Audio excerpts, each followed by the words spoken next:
اعوذ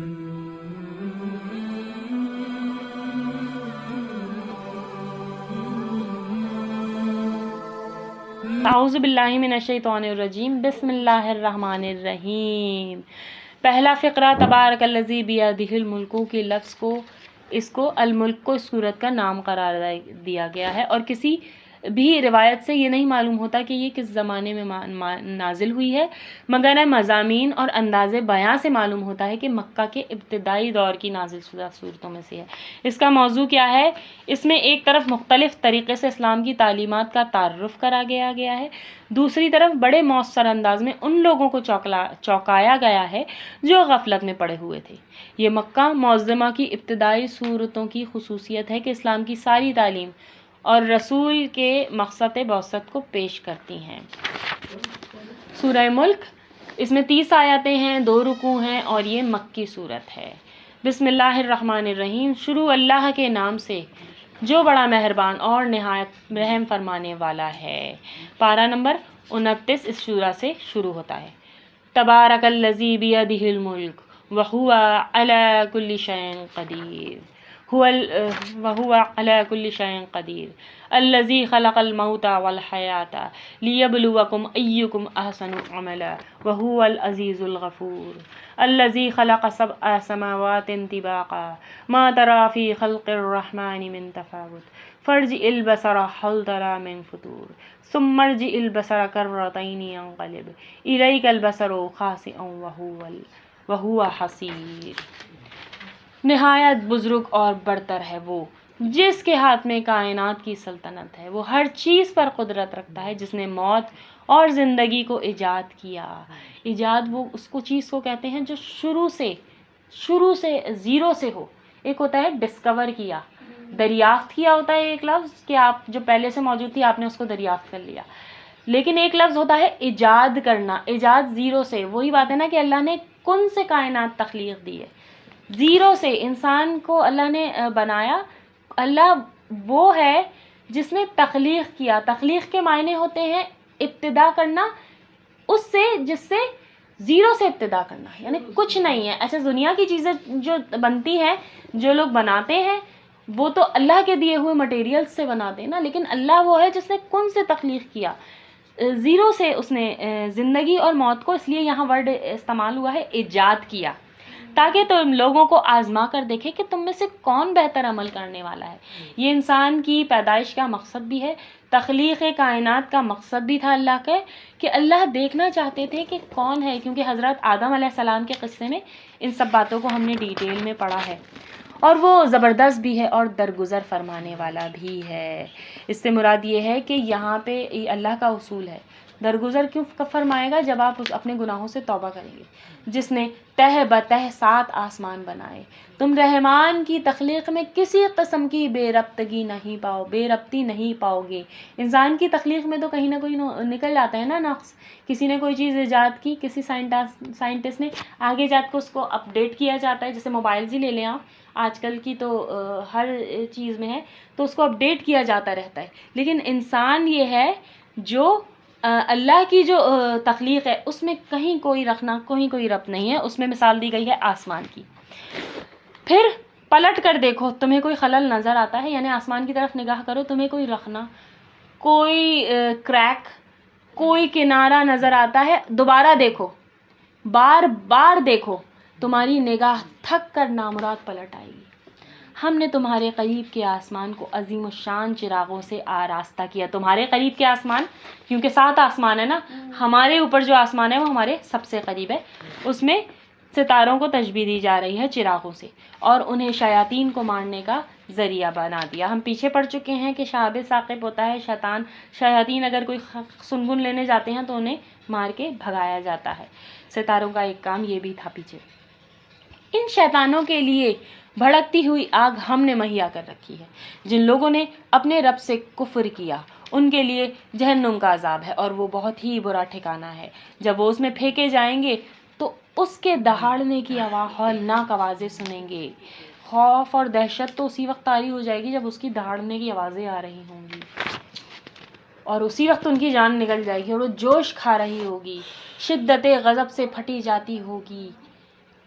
ایک عرصے سے اللہ نے اس کو بہکایا ہے اس کام کے لیے، آپ ایک عرصے سے بھوکے ہوں اور جب آپ کے پاس کھانا آئے تو آپ کتنے جوش میں آ جاتے ہیں۔ یہاں پہ مثال دی جا رہی ہے کہ وہ ایک عرصے کے بعد جب اس کو جس چیز کے لیے بہکائے گا، اس کو وہ اس کا کام دیا جائے گا تو وہ جوش کھا رہی ہوگی، شدت غضب سے پھٹی جاتی ہوگی۔ ہر بار جب کوئی اس میں ڈالا جائے گا تو اس کے کارندے اس سے پوچھیں، ان لوگوں سے پوچھیں گے کیا تمہارے پاس کوئی خبردار کرنے والا نہیں آیا تھا؟ تو وہ جواب دیں گے ہاں، خبردار کرنے والا ہمارے پاس آیا تھا مگر ہم نے اسے جھٹلا دیا، اور کہا اللہ نے کچھ نازل نہیں کیا، تم بڑی گمراہی میں پڑے ہو۔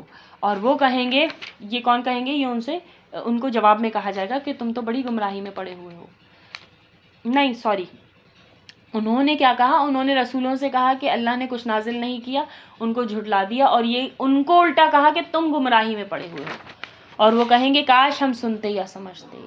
اب وہ آج جس وقت کے کسی کا ایمان لانا کوئی فائدہ نہیں دے گا، تو وہ کہیں گے کہ کاش ہم سنتے اور سمجھتے تو آج اس بھڑکتی ہوئی آگ کے سزاوار نہ ہوتے اور ان سزاواروں میں شامل نہ ہوتے۔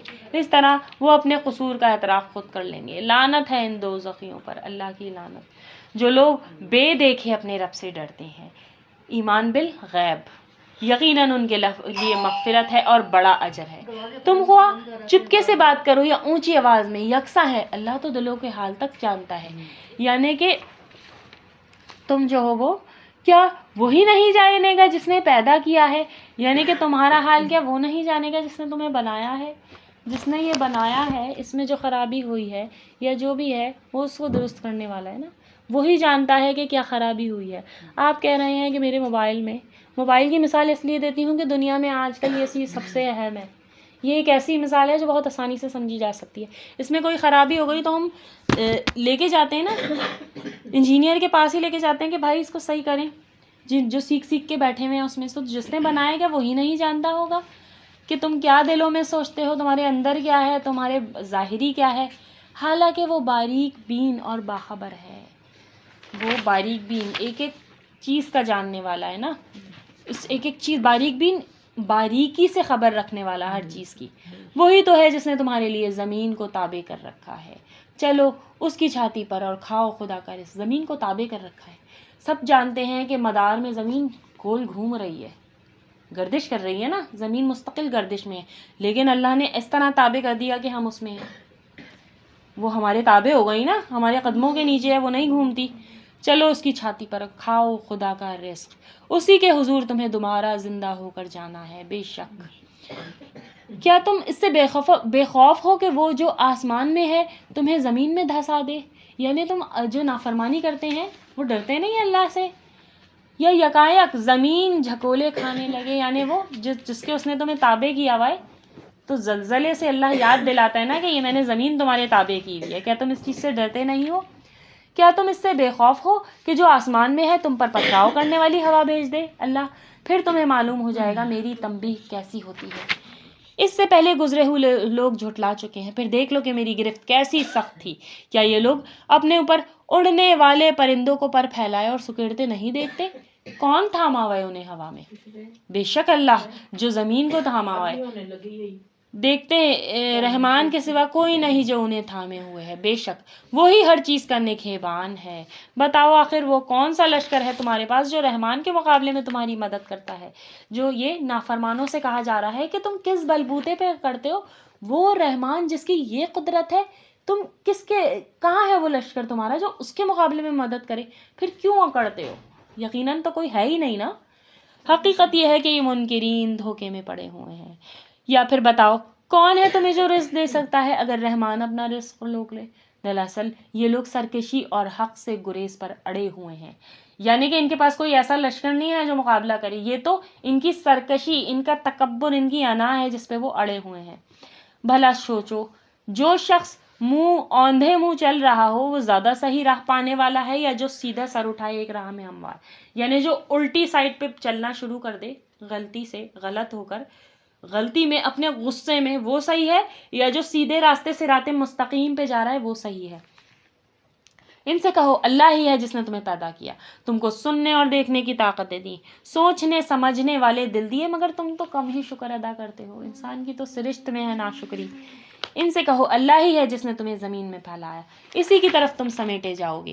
یہ کہتے ہیں اگر تم سچے ہو تو بتاؤ یہ وعدہ کب پورا ہوگا؟ اب وہی بات ہے کہ سوال پر سوال۔ کہو اس کا علم تو اللہ کے پاس ہے، میں تو بس صاف صاف خبردار کرنے والا ہوں۔ پھر جب یہ اس چیز کو قریب دیکھ لیں گے تو ان سب کے چہرے بگڑ جائیں گے جنہوں نے انکار کیا، یعنی خوف سے، دہشت سے بگڑ جائیں گے۔ اور دوسری بات یہ کہ عذاب بھی ہوگا تو وہ چہرے جھلسا دے گا، اور اس وقت ان سے کہا جائے گا کہ یہی ہے وہ چیز جس کے لیے تم تقاضے کر رہے تھے، یعنی تم نے تو خود مانگا ہے نا، تم نے تو خود انتخاب کیا ہے اپنے علی عذاب سا کا۔ ان سے کہو کبھی تم نے یہ بھی سوچا ہے کہ اللہ خواہ مجھے اور میرے ساتھیوں کو ہلاک کر دے یا ہم پر رحم کرے، کافروں کو دردناک عذاب سے کون بچائے گا؟ یعنی اگر تم لوگ مجھے کہتے ہو، نبی صلی اللہ علیہ وسلم کو یا ان کے ساتھیوں کو، تو مجھے جو ہے اس سے کوئی وہ نہیں ہے کہ اللہ مجھے ہلاک ہے، میں اس کی رضا پہ خوش ہوں، لیکن تم لوگوں کو دردناک عذاب سے کون بچائے گا؟ ان سے کہیے وہ بڑا رحیم ہے، اسی پر ہم ایمان لائے ہیں اور اسی پر ہمارا بھروسہ ہے، یعنی وہ بڑا رحیم ہے، اس سے توبہ کر لو تو وہ رحم فرمانے والا اور معاف فرمانے والا ہے۔ ان قریب تمہیں معلوم ہو جائے گا کہ گمراہی میں پڑا ہوا کون ہے۔ ان سے کہو کیا تم نے کبھی سوچا ہے اگر تمہارے کنویں کا پانی زمین میں اتر جائے تو کون ہے جو اس پانی کی بہتی ہوئی نہر کو دوبارہ نکال کر لائے گا، تمہارے لیے صاف پانی لائے گا۔ صدق اللہ العظیم۔ ربنا تقبل منا انک انت السمیع العلیم۔ سورہ ملک اختتام پر پہنچی۔